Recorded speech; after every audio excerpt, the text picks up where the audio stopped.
Informed. Demerara and Essequibo 99.1 FM. Burby's 99.5 FM. Kaieteur Radio.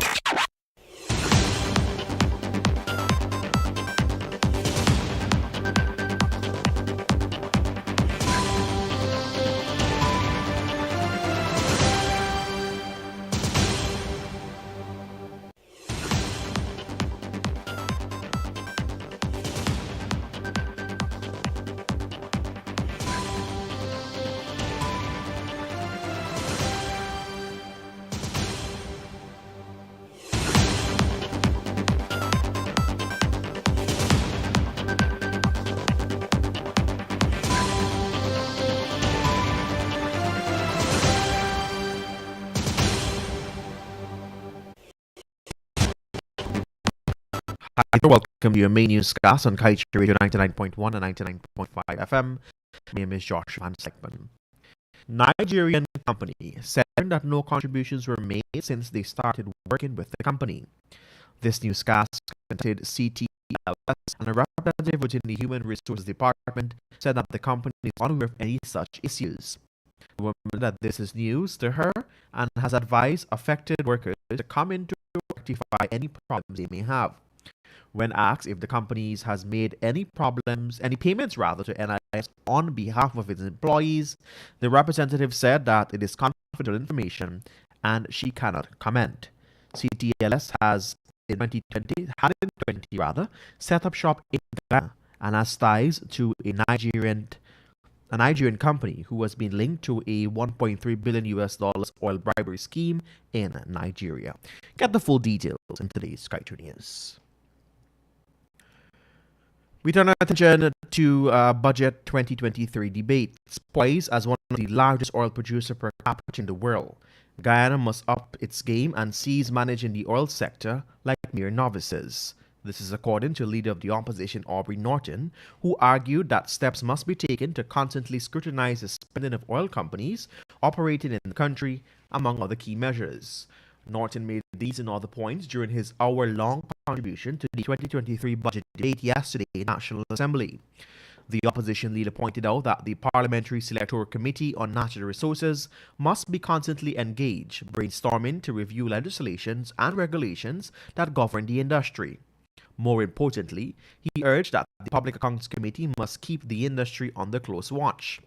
To further beef up oversight of the expenditure aspect of the oil sector, he said that the nation's agencies responsible for conducting audits, such as the Guyana Revenue Authority and the Auditor General Office, should be expanded until they become the envy of the oil-producing world.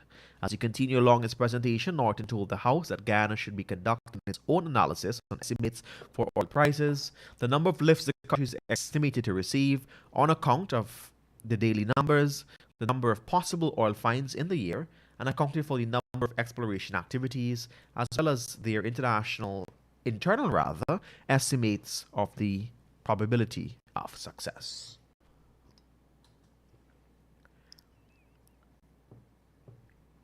The Ministry of Education has estimated that the construction of a secondary school to house students from Karasabai Region 9 and neighboring communities will cost approximately $1.7 billion.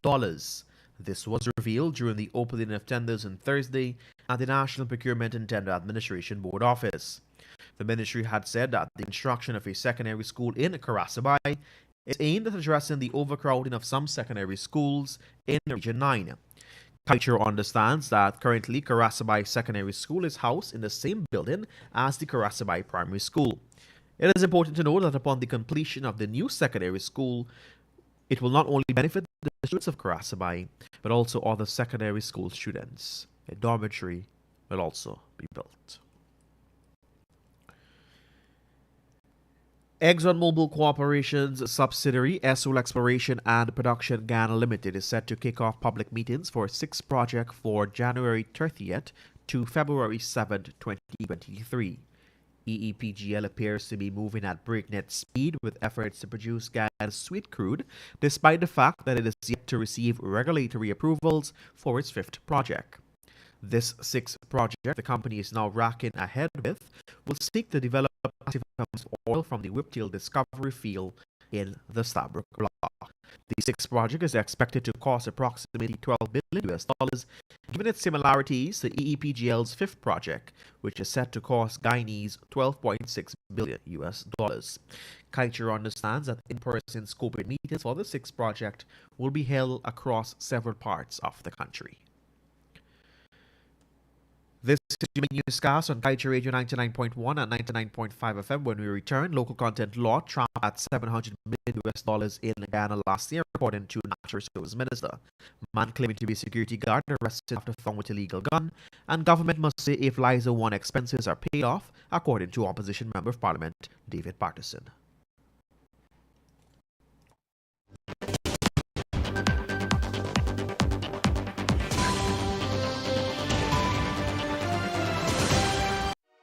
If something doesn't look right, then there is something wrong. And if you suspect child abuse, then you must report it to the Child Care and Protection Agency. During this time more than ever, we have to be the eyes and ears of abused children across the country. So if you see it, or you know it, or even if you just think it's child abuse, then you must report it to the police or call the CPA hotline on 227-0979. A message from the Child Care and Protection Agency, Ministry of Human Services and Social Security, and UNICEF.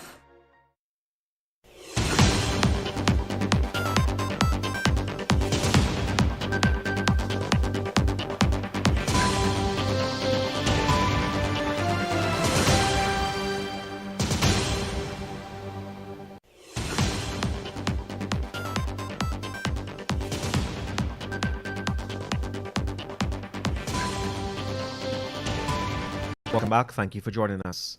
Following its first year of enhancement, Guyana's local content law has been able to trap approximately $700 million in the nation's economy. This is according to Natural Resources Minister Vikram Bharat. This multi-million figure represents monies spent on the 40 related sectors listed under the Act, the employment of Guyanese, as well as monies invested to upskill Guyanese for the expansion of the country's petroleum sector. The Natural Resources Minister said the Act has also facilitated the registration of over 500 Guyanese companies and the approval of over 29 five-year local content plans. He said further, the country's benefits are expected with future amendments to the law. A 26-year-old all-boys tongue man claiming to be a security guard was on Thursday arrested by police after he was found with an unlicensed gun. Police reported that the man was found with a gun at an apartment building located at Lama Avenue, Bel-Air Park. Ranks had gone there around 21 hours to conduct a search for arms and ammunition. They conducted a search on a 26-year-old man who was at the premises at the time and found that he had a .32 pistol loaded with 6 live rounds hidden in his pants crotch. And finally, at this time, Shadow Minister of Natural Resources David Patterson, during his contribution to the budget debates on Thursday, said government's profit should now increase as the cost to develop the first oil field should have already been paid off. In the 2018, Exxon had presented the government of Guyana with a cash flow analysis which stated that the cost for the production of the floating production, storage, and offloading vessel, the FPSO, and other associated costs for the Liza 1 was pegged at $1.2 billion. And after this cost, it would have been recovered. Guyana's share of the profit oil will be 50-50 based on producing 120,000 barrels per day at $70 per barrel. ExxonMobil had projected that the expenses at Liza 1 would have been paid off in 4 years after startup in 2019. Notably, the former Minister of Public Infrastructure under the coalition government pointed out that the oil company has since then boosted oil production to 140,000 barrels of oil per day at the Liza 1 development.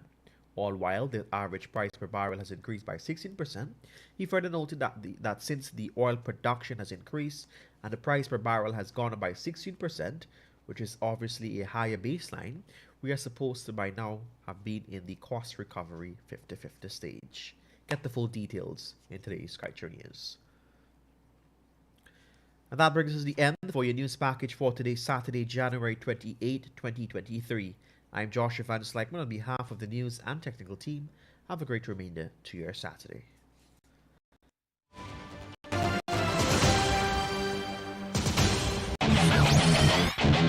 Want value for your advertising dollar? Then place your ads on Kaieteur Radio's newscasts. Streamed live on 6 different mediums, reaching hundreds of thousands. Advertise today and watch your dollar grow. Call us on 225-8465 or 226-8210 today.